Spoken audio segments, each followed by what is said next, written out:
செய்திகள் வாசிப்பது சரவணா. குடியாத்தத்தில் மனுநீதி நாள் முகாமில் ரூபாய் 1,14,00,000 மதிப்பிலான நலத்திட்ட உதவிகள் வழங்கிய மாவட்ட ஆட்சியர்.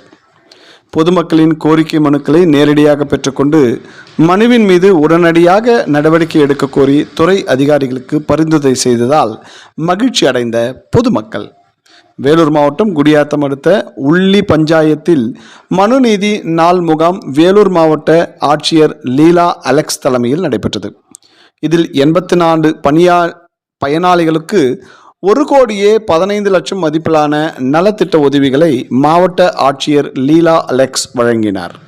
அப்பொழுது பல்வேறு கோரிக்கைகளை வலியுறுத்தி ஏராளமான பொதுமக்கள் தங்களது கோரிக்கை மனுக்களை மாவட்ட ஆட்சியரிடம் வழங்கினர். அப்பொழுது மாவட்ட ஆட்சியர் ஒவ்வொரு கோரிக்கை மனுக்களையும் நேரடியாக பெற்றுக்கொண்டு மனுவை படித்து பார்த்து சம்பந்தப்பட்ட துறை அதிகாரிகளிடம் அந்த மனுவின் மீது நடவடிக்கை எடுக்குமாறு துறை அதிகாரிகளிடம் மனுக்களை வழங்கி செயலால் பொதுமக்கள் மகிழ்ச்சி அடைந்தனர். இதனைத் தொடர்ந்து குடியாத்தம் தலைமை மருத்துவமனையை ஆய்வு செய்த வேலூர் மாவட்ட ஆட்சியர் லீலா அலெக்ஸ் அவர்கள் பொதுமக்களிடம் மருத்துவமனையில் அளிக்கப்படும் சிகிச்சை குறித்து கேட்டறிந்தார். பெண் குழந்தைகளை காப்போம், பெண் குழந்தைகளுக்கு கற்பிப்போம் திட்டத்தின் கீழ் பெண் குழந்தைகளின் பிறப்பு விகிதத்தை அதிகரிக்க ஊக்குவிக்கும் விதமாக 10 தாய்மார்களுக்கு குழந்தைகள் நல பெட்டகங்களை வழங்கினார்.